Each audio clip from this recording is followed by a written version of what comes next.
We are dealing with full systems of carcerality, of criminalization, of oppression, of marginalization. And so we need to look at the histories of these things to understand how we got here and also to recognize how precarious some of these things are. If you look at things like loitering for the purposes of prostitution, we're looking at something that was 50 years old. We can take that off the books. It's not normal. It's not natural. We don't have to live with it. I think our work is radical. I think it's really interesting. We challenge each other all the time. And we are so incredibly grounded in love and respect for each other. Hello, and welcome to Power Beyond Pride, a weekly queer change-making podcast, bringing you voices and ideas from across our fierce and fabulous spectrum to transform our world. I'm Melody KG, a Minneapolis-based artivist and provocateur. And I'm Danielle W.K. Lee, poet, author, and a love that dares not speak its fame. We are your co-hosts on today's Queercast journey. In this episode, we're talking to Kate Diadamo, she, they.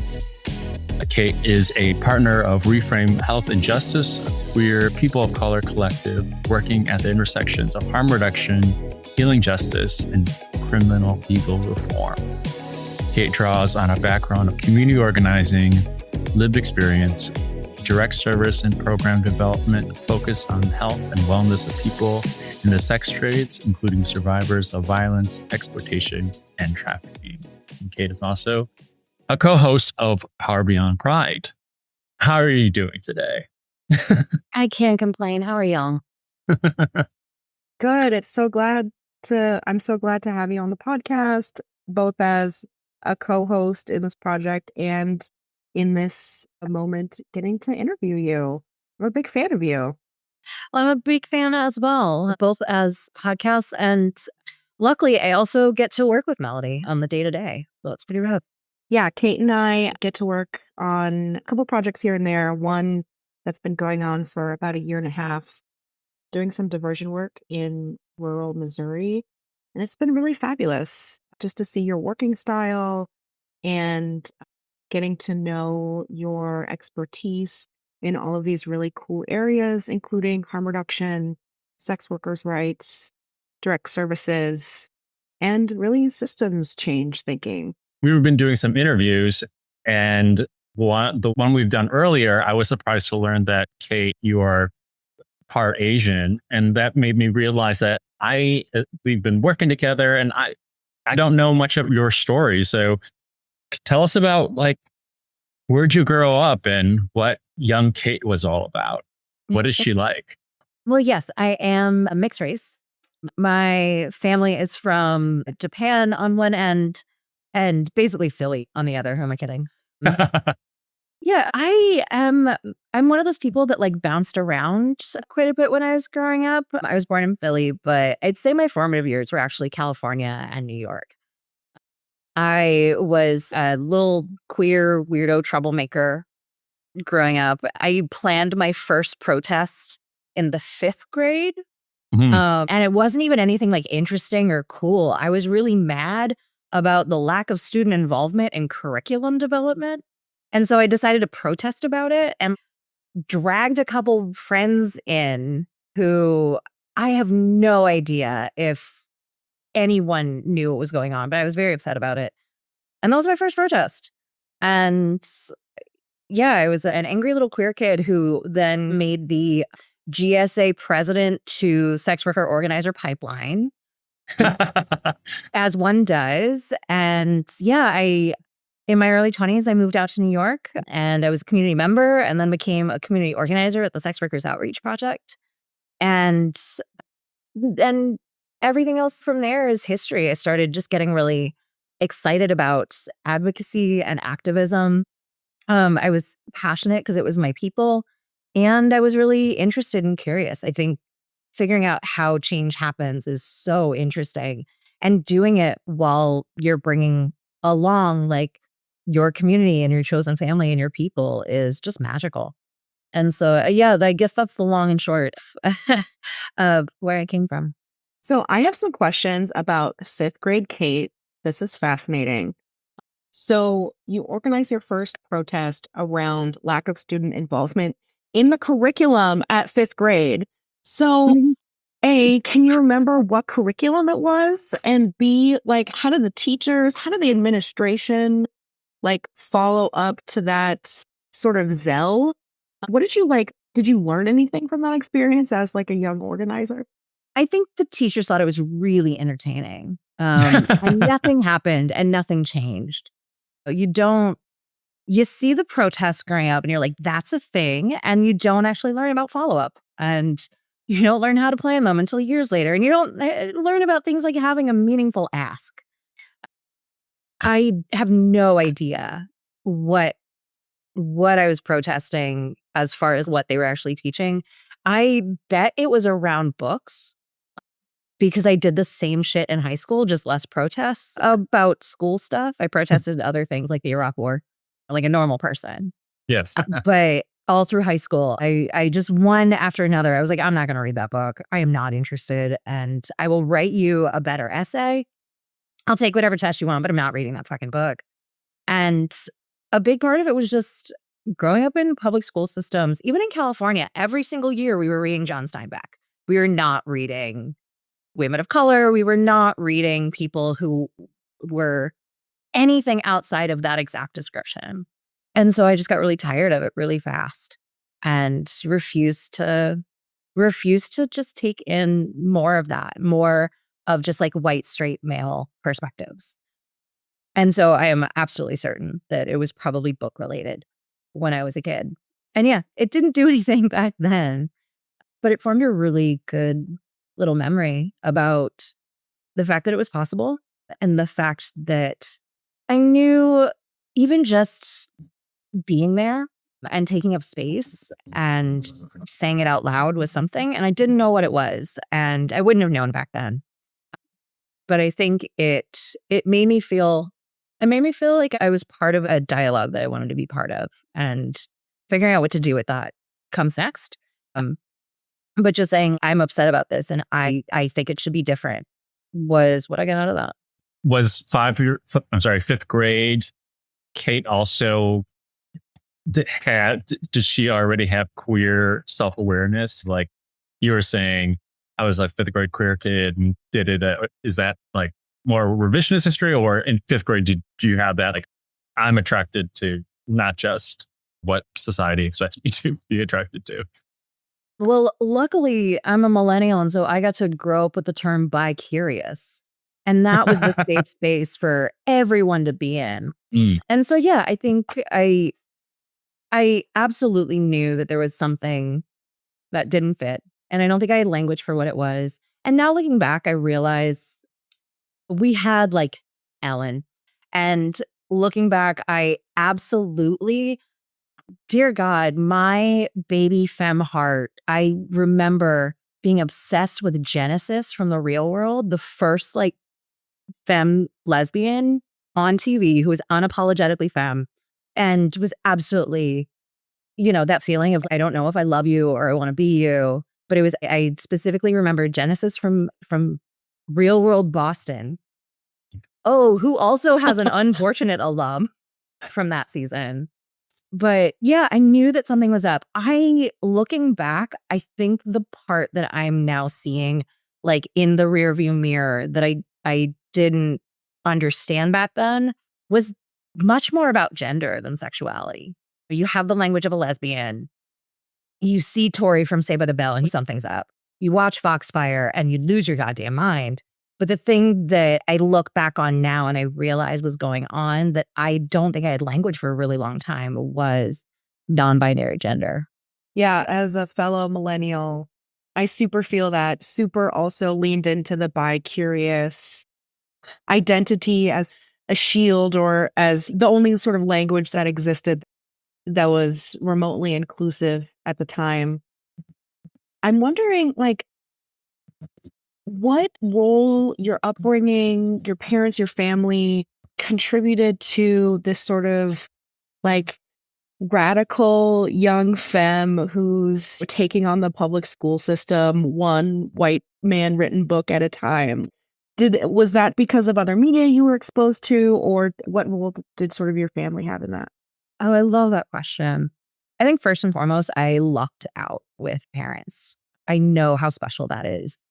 to say out loud for queer folks, and especially for queer folks of our age. I was blessed with awesome parents that were really accepting and really loving and really supportive of all of the weirdness that I was. And I think that at the end of the day, like, that's more important than anything else.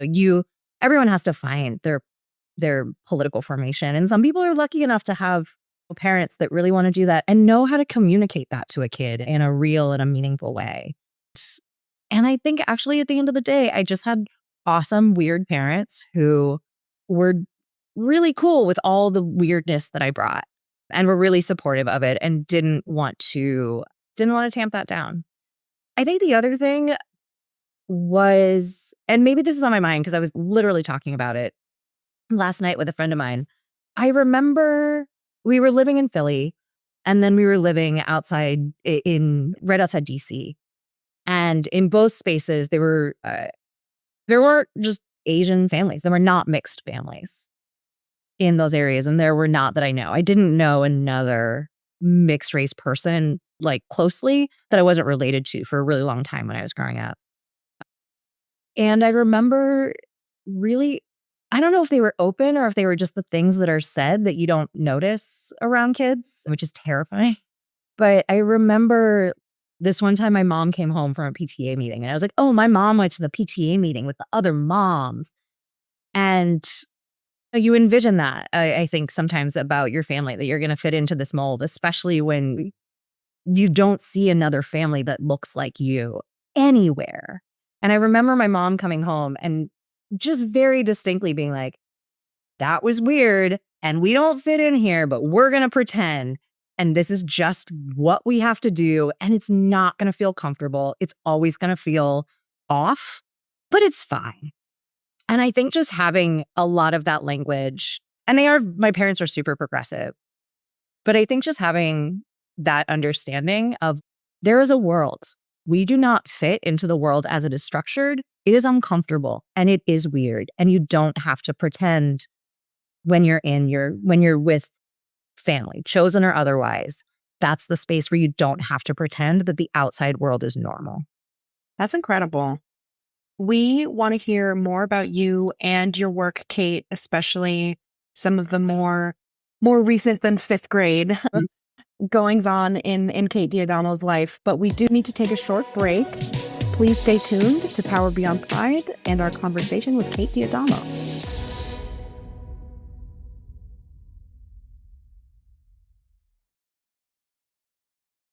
Welcome back. This is Power Beyond Pride, a queer change-making podcast, and I'm Melody KG, here with my co-host, Danielle Lee. talking with our activist and a co-conspirator on this podcast, Kate D'Adamo. So just before the break, I was asking about your entree into a sex work activism. How did you get into that space? So I moved to New York when I was in my early 20s. And that's really where you make a big move in your early 20s. And that's really where I became an adult and became like a human person. And I, like a lot of people, was a community member. And I actually found community in kind of a ass backwards way.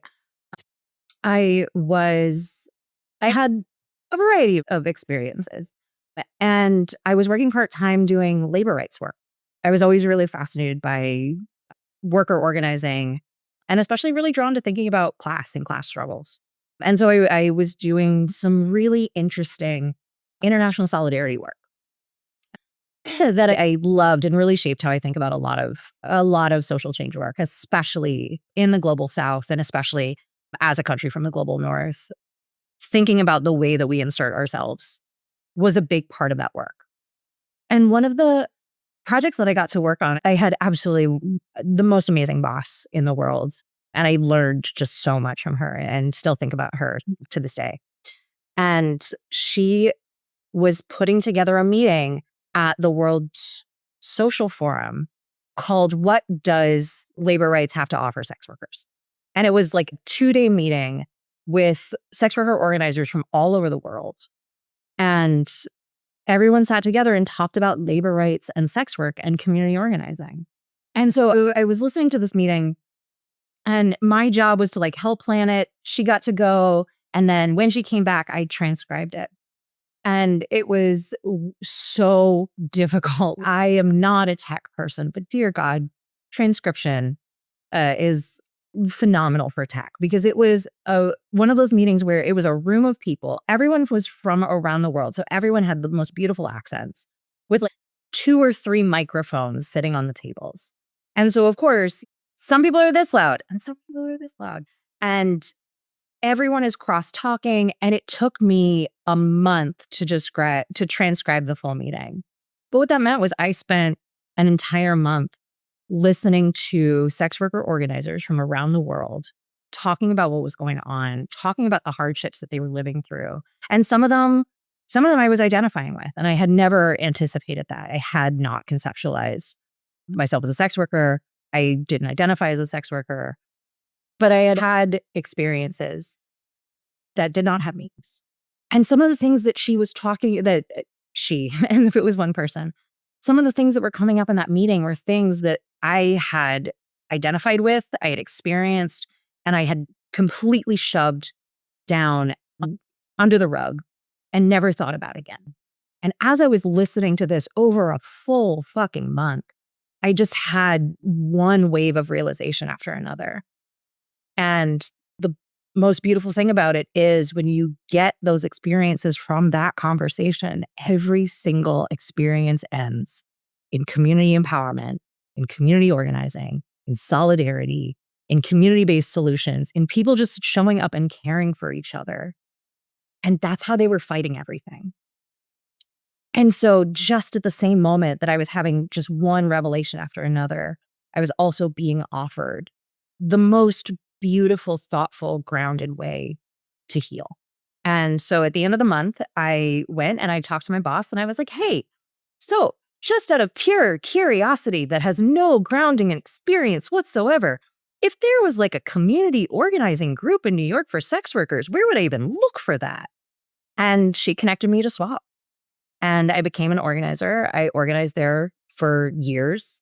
We built up an amazing organization that I, to this day, am so proud of. That chapter did the coolest shit.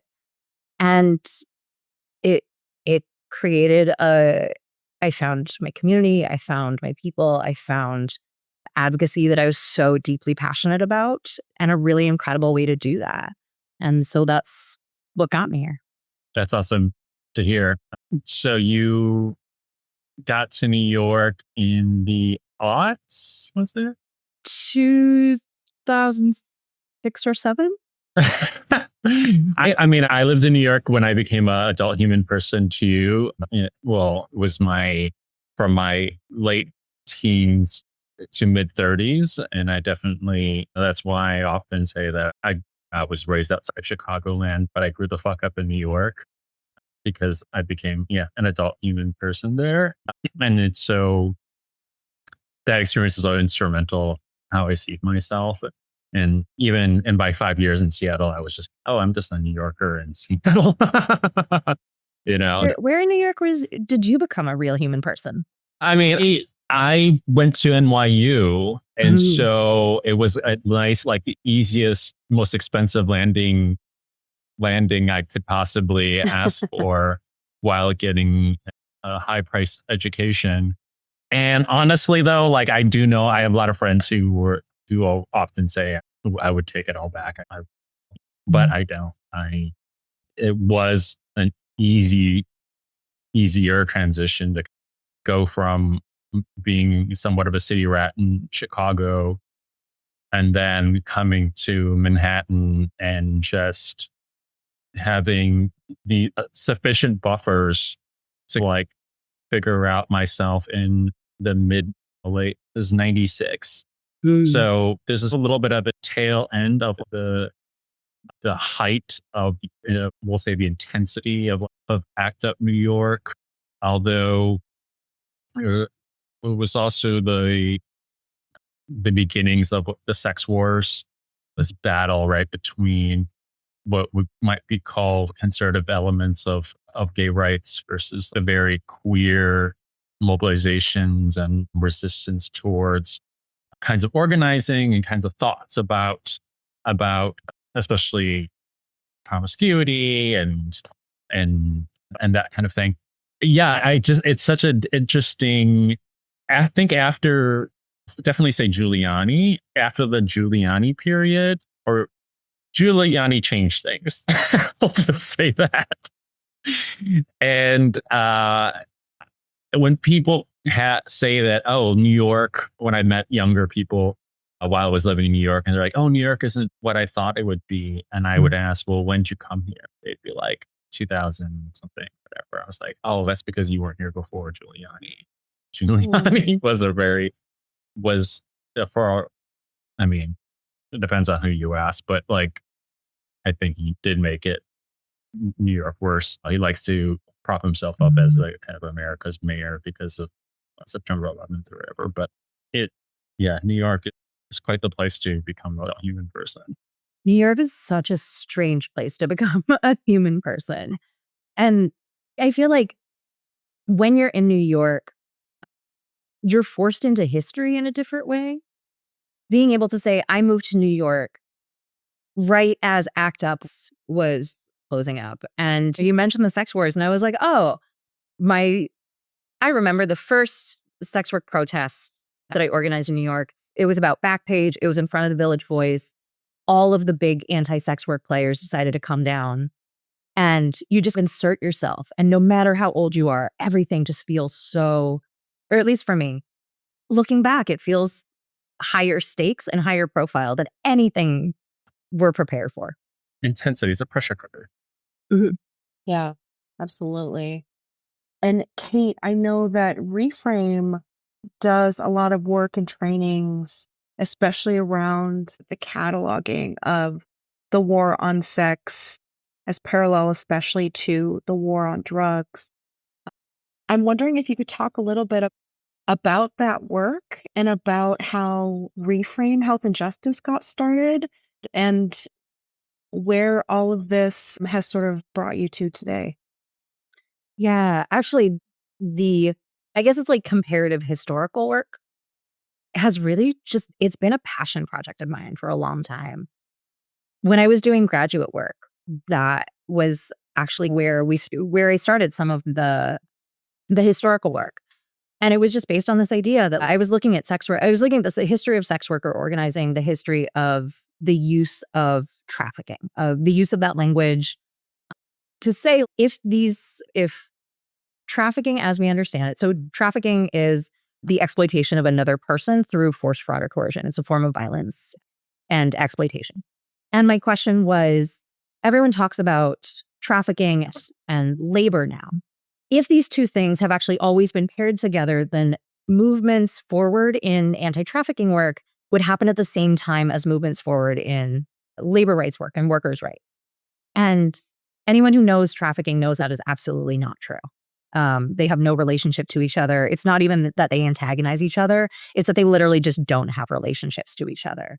And so I thought if you looked at the history of like major movements and major moments in trafficking, what it was connected to was going to tell you much more about what it was doing. And turns out it was very much connected to progressive feminism, unsurprisingly. But that was really, and that has continued and taken shape at Reframe. And it really comes from this idea that like to understand how to move forward, we have to know how we got here. And not only is that work, I think, really helpful to understand the foundation of what we're working with, to better understand what we're fighting against, to better understand what we're fighting for. It also really puts things into perspective. Like the idea of police seems eternal.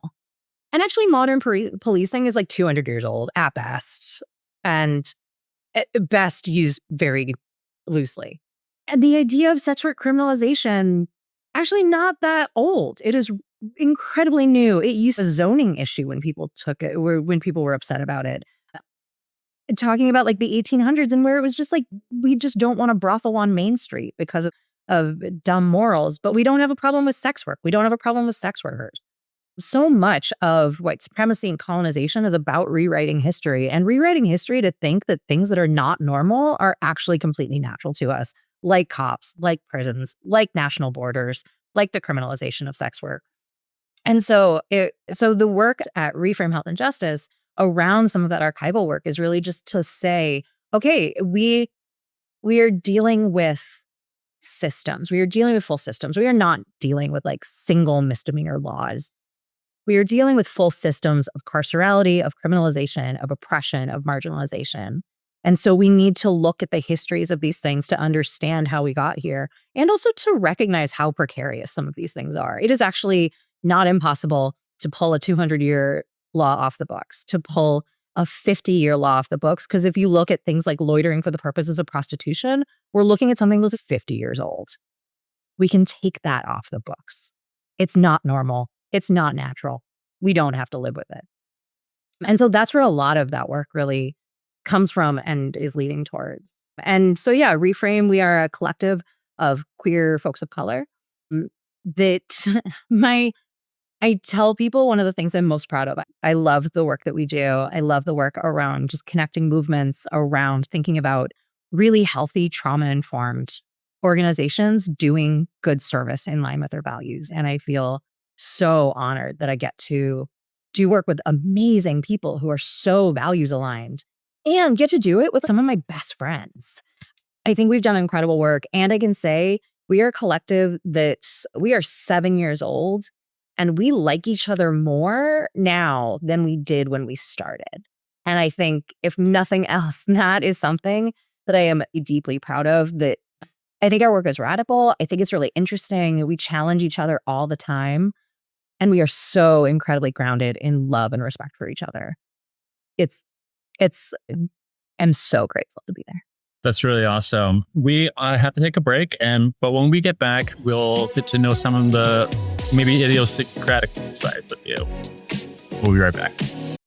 Hey, nonprofit leaders, change makers, and community builders. If you're navigating growth, equity concerns, or just trying to make your work better, you need to know about Orange Cap Consultation, a boutique consulting firm led by me, Melody KG. Orange Cap offers community-rooted consulting to help mission-driven teams move with clarity, equity, and have a real impact. Whether it's strategic planning, meeting facilitation, leadership development, or helping you design community programs, I've got the experience and the heart to help you build what's next. Learn more at www.orangecapconsultation.com. Tired of the same old advocacy advice? Get ready for a fresh perspective with The Idealist, the monthly newsletter from A Great Idea. We're the queer-owned agency that's been sparking change since 2015. Each month, The Idealist delivers a unique and inspiring approach to advocacy building straight from innovators across the country. Fuel your passion and discover new ways to grow, empower, and activate your community. Subscribe to The Idealist. It's your monthly dose of inspiration. Sign up for free at agreatidea.com/idealist. That's agreatidea.com/idealist.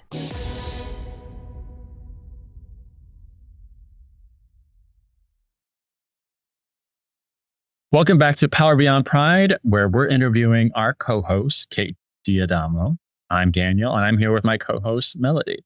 All right, Kate. So this is where we're going to ask you some rapid fire questions just to get to know you better.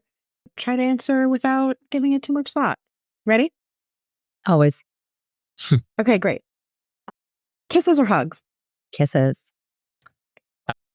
Weed while gardening or weed with horror movies? Weed while gardening. I love horror movies, but there is just something about being in your own backyard, smoking a joint, and playing with beautiful flowers and soft colors. It's magical. I think that sounds like romanticizing yard work. You know what? Because I hate it. Come visit. I promise you'll become a devotee. Amazing. What's the favorite thing in your garden? Right now, so I'm a very nascent gardener. I am still getting used to like living in a house again. And so in my garden, the first 2 years planting stuff, this year for the very first time, the 2 plots where I planted tomatoes, I'm trying to rotate my crops. Every time I actually look into it, it turns out that I have such small plots where I'm actually growing this that it doesn't matter. I just need to put down compost. But in my heart, I'm a cute little farmer who's doing crop rotation. And so right now I am growing snap peas and beans and kale in that plot. And just this week, I started being able to pull off the snap peas and eat them right off the vine. Oh my gosh. That sounds delicious. It's Little so homegrown snap wonderful. peas. Yeah, it sounds like you've been doing some strategic planning for your garden as well. My deliverables are mapped out. You should see my time spread. Oh yeah. Next question. Share an embarrassing fashion moment you've had as a kid. Oh, God. All right. It's not a fashion moment. But good dear Lord, I want to send so much love to every mom and every parent and every baba and every dad of a mixed race kid who does not understand the texture of their child's hair, no matter how hard they try. And that kid doesn't know. And I now love my curls. It took until my 20s to figure out how to love curls. And my mom has wavy hair, my dad has coarse hair, and I ended up with ringlets and thick knots. And not understanding that no one in the magazines that I was seeing had my type of hair. And I even remember the picture, I think it was from Teen Vogue, of the cutest little bob on this very adorable redheaded girl. And that was such a profound mistake to think that it was ever going to work for me to just have a straight A-line bob while I had unkept curls. It was a disaster. I can so relate to that. I also have a mixed race sort of lineage grew up with a white mom who, bless her heart, just told me to wash my hair with shampoo every day. I had the very same sort of thing of not really understanding what to do with I'm still like on my hair journey, right? As a 30-something-year-old person. That's so real. And I think that the magazines, especially at the like kiddie barber shops or whatever, like really fucked me up because I was like, I want this cute little Jennifer Lopez hair. Like, I want this cute little white girl with her little synthetic curls. I want that. And it was always like, that's not what your hair's look like if you ask for that cut, right? Yep. Oh, I feel it. What's your favorite band? All right. I don't know if I have a current favorite, but I will say the band that will always answer that question because they were the first CD that I ever bought. The first band that I fell in love with was Garbage. And it was specifically the Shirley Manson Only Happy When It Rains video. And Melly, you knew me in my 20s. Like a shift dress and knee-high boots was my uniform for a decade. It was cute. It was cute. And yeah, that band, Shirley Manson, that just angsty, heartfelt misery while also being like a tough femme. Beautiful, flawless. Yes. That's awesome. What was your favorite family vacation? I will say, so my mom grew up in Japan and then Hawaii. And so when I was growing up, my grandparents still lived in Hawaii. And so I was very lucky that I got to go spend time in Hawaii when I was a kid and just live with my grandparents for a little while. Awesome. Oh man, that sounds incredible. What island? Oahu. Oh, beautiful. What an incredible experience to be able to do that. Yeah. And sure, Hawaii is a gorgeous place. 25 years ago, 30 years ago, 30 being able to be there for long enough to where like you see the same families on the beach when you go, to where you get comfortable. There is just something different and beautiful about the cultural space, about hanging out with locals. Like my uncle still lived there. And so he would he knew where to go and he was a local. And yeah, there is just something beautiful and fundamentally different. I remember the first time I was hanging out with someone who also grew up in Hawaii and we had met separately. And I'll never forget, we were talking about, and we were both in our early 20s, both gay. And I remember we were talking about Hawaii and someone else asked something about like LGBTQ something. And I remember he said, I didn't come out. Like they asked him something specific about that. And he was like, I don't have a coming out story. And there's just something different in those spaces. Yeah. Speaking of Beautiful. Hawaii, how deep is your love for Spam? Oh my God. Spam musubi is absolutely one of the unsung heroes of cuisine. It is absolutely fucking delicious. I love Spam. It goes on so many different things. I will never renounce my love for Spam. I don't have a favorite new flavor, I will say. There's a lot of new flavors out. I am an originalist. But yes, I'm a big fan of Spam. I too love the Spam musubi. What a great, quick pick-me-up snack. A little bit of protein, a little bit of carb. Absolutely. That beautiful sticky rice.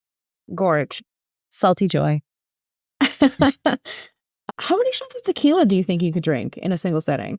I mean, what is the bar? Like, I can drink and not die. I won't pass out. I won't.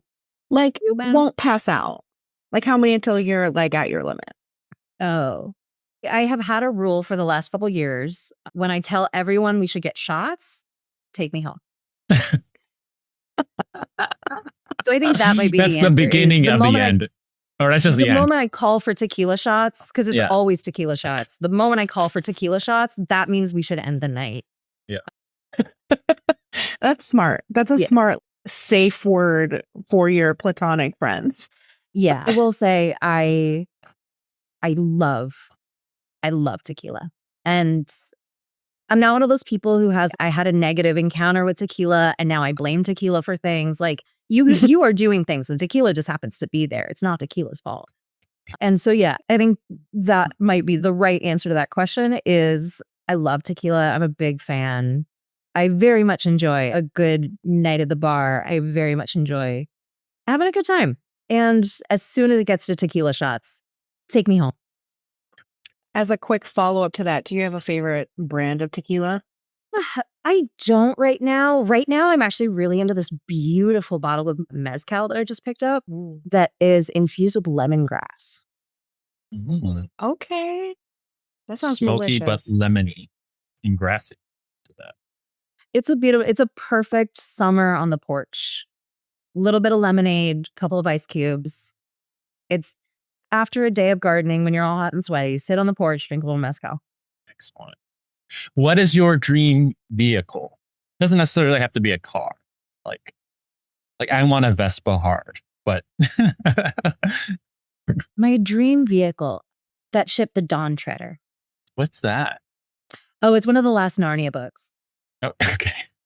Yeah, it's the prettiest story in the Narnia books, I think. And it's called Voyage of the Dawn Treader. And it has this huge, gigantic, gorgeous ship full of magical creatures. Okay. Wow, whimsical. All right. Last question. Who's your first celebrity crush? I mean, I think I've disclosed my feelings about Genesis already. Yes.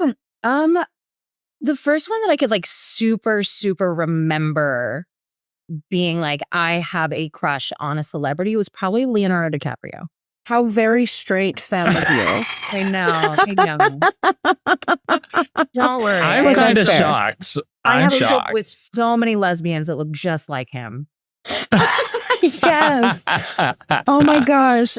So I don't know if you were ever following this account. There used to be this, I think it was Tumblr, and then it was maybe Twitter, and then maybe Instagram, but I think it originated about lesbians Tumblr. who look like Justin Bieber. I'm talking about lesbians who look like Conan O'Brien. One of the earliest like memeable things on Tumblr, just like redheads on the subway of New York with the super like pixie cut. And it's just, I'm so very excited to track this down right now. And Seriously. I will say, when people are like, oh, what kind of, who I used to say, lesbians who look like Justin Bieber. That's a lot of my type. But yeah, I mean, looking back as a queer femme, I very much recognize who tipped off something, but also it's still off. and not off in the way. It just like, it doesn't quite click. And I think part of that, like I think a lot about Tori from Saved by the Bell, who had such gay energy and was absolutely very clearly queer, but that's not the character. That's not what they were doing. And so I look back at Leonardo DiCaprio and stuff, and I think so much of that is just looking for queerness and not having butches, not having masks, not having anyone to look to that would represent that. And so I think that's part of why I struggle with that question is sure, Leonardo DiCaprio. Like I remember picking one of the members of NSYNC just because everyone else was. And they were like, who are you into? And I'm like, literally nothing in front of me. You have to have a celebrity crush. And Leo definitely looks like a lot of women I hooked up with. Okay, now that is the gayest answer. Went from the straightest answer to the gayest context. I love that. That's amazing. That's amazing. Before we end, I want to just ask, what would be your recommendations or thoughts for someone who's trying to get involved, especially in our current political climate? Maybe they've been deactivated or they haven't been active in a while, or they're a young person just starting to get into like the politics of the now. What would you say to that person? I think especially right now, there's nothing that makes me more excited, more curious, and feel better about the future than just connecting and building chosen family and building your community right now. I think that there's a lot going on. I love federal advocacy. I love federal policy. I think it's fascinating. I love administrative policy and figuring out what you can do in contracts with your grant manager, like to be able to change things in a meaningful way. I think it's fascinating. And especially in this moment, there's nothing that energizes me more than actually like sitting down with the people that I'm locally connected to, my chosen family, the people that I love around me, my neighbors, and building those relationships and becoming more interdependent.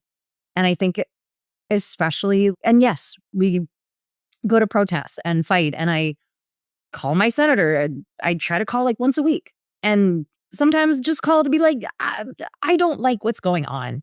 And sure, all of that is super important. We have to stay engaged. But I think honestly, the most radical and the most meaningful thing that we can do right now is actually just build care and love for each other outside of the system and in a way that is not reliant on the systems that we're trying to save and dismantle and improve at the same time. And so I think the most radical thing you can do right now is literally getting together with your neighbors and becoming really dependent on each other and finding what mutual aid looks like, figuring out what your skills are, figuring out what the needs are, and figuring out how we actually can just rely on each other. And we don't need to rely on a state that was genuinely created to, at least for everyone on this call, none of us are supposed to exist in this country. We're definitely not supposed to thrive in this country. We absolutely, Danielle, I don't know your background, but like Melody, you and I are literally not supposed to exist. And so I think that the most radical thing that we can do is actually live into a space that says, I am not going to be dependent on a system that didn't want me in the first place and definitely wasn't meant for me to thrive and live and be happy. And I'm going to bring my community and my family into along with me in that kind of liberation. And so I think above everything, and the greatest thing that we can do to each other, that we can do right now, is just connect to each other. And I think it's also the most radical thing that we can do right now. I absolutely agree. And that's such a beautiful sentiment. I want to ask one more question before we wrap. I really want to know, especially from someone like yourself who has historically done a lot of DEI practicing, what does the future of work look like for DEI practitioners, for Reframe Health and Justice in race and equity and activism around DEI? What does that look like, do you think? It looks really different. Equity was this evolution that was really important. because we realized like diversity wasn't enough. Diversity is a numbers game. It's a measure of difference within a bound group. And we went for diversity and that wasn't enough. We went for inclusion. We're working towards that. And we're really trying towards equity. And all equity is seeing disparities. Disparities are differences between people and groups that aren't supposed to be there. Disparities are differences in outcomes that are created by structural inequality and entirely result because society treats people differently. And so equity is just about closing those gaps. And so I think the future of that word is going to be fraught. I think the way that we have to do that is going to have to be really different. And I think we have to start really focusing on closing those gaps in the outcome and recognizing that maybe forcing equity into an inequitable system isn't going to get us as far as we think. I don't know what the future of diversity and equity work is. I hope that it is actually a lot of outside the system experiments. Because the other thing about equity is not scalable. If you are going in with a one-size-fits-all solution, it is by nature an inequitable solution because people are different. People are just too different for that to work. And so I think that the future of equity not only is a lot of outside the system figuring it out, I think it has to be before it's real. And that I hope that the change that happens is that we stop looking at it as what are these big blanket interventions that work for everyone, where we can just put a mobile health unit here because a mobile health unit really worked in downtown Detroit. So it's definitely going to work in a small city in Nebraska. And instead, I hope that what we're doing is actually building experiments for how we want to exist with each other and how we want to be in community and in relationship to each other that don't even consider equity, because creating a solution, creating an intervention, creating even just a project that is right for the people who are at the table is by nature an equitable solution. And so I do a lot of equity work. And what I actually hope that moves forward is that instead we're doing a lot of little experiments that have all of that just baked in. I love that. Thank you. That's so wonderful. And start to do it with you. Samesies. Well, we're out of time for this podcast. I want to thank Kate. And again, everyone, why don't you tell people where they can follow you, Kate? Sure. You can find me at reframehealthandjustice.com, on Instagram at Harm Reduction Femmes, and at Kate Diadamo on Blue Sky. I'm your host, Danielle W.K. Lee, poet, author, and adult hungry person. You can follow me at Danielle W.K. Lee. It's Lee at Blue Sky, or at Strong Plum at Instagram or on Instagram. And I'm your co-host, Melody KG, your Minneapolis-based artivist and provocateur. You can follow me at Melody KG on Instagram, MELODIEKG, or Public Nuisance on Blue Sky. Remember to subscribe and get your friends to subscribe to Power Beyond Pride on Spotify, Apple Podcasts, or wherever you get your podcasts. And check out our site at powerbeyondpride.com. Power Beyond Pride is a project from A Great Idea, a queer-owned design and content agency. Learn more about them at agreatidea.com. This episode is produced by Shane Lucas. Smeeter Sarkar is the project developer. Our editor is Jarrett Redding, with support from Ian Wilson. We are both part of the podcast's awesome host team, and we invite you to send in your questions and comments at powerbeyondpride.com. Check out our new episodes each week, and we look forward to queer change making with you next time. Thank you from all of us at Power Beyond Pride. Your mission is vital. Let A Great Idea help you magnify its impact.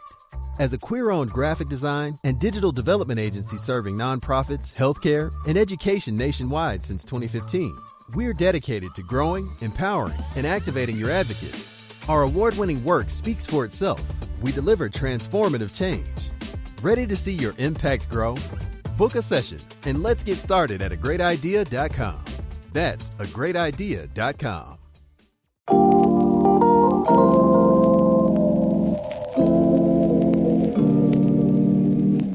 Hey, this is Sean Aaron, he, him, his, and I'm here to tell you about Them Boys Podcast. I'm the host of Them Boys Podcast, and as a Black queer trans man, the podcast amplifies the voices of other trans men of color as we share our transition stories. The podcast not only amplifies the voices of trans men of color, but it raises awareness and conversations around our lived experiences. You can listen to the podcast by going to themboys.org/podcast. That's DEMBOIS.org/podcast. I hope to have you join us on the next episode.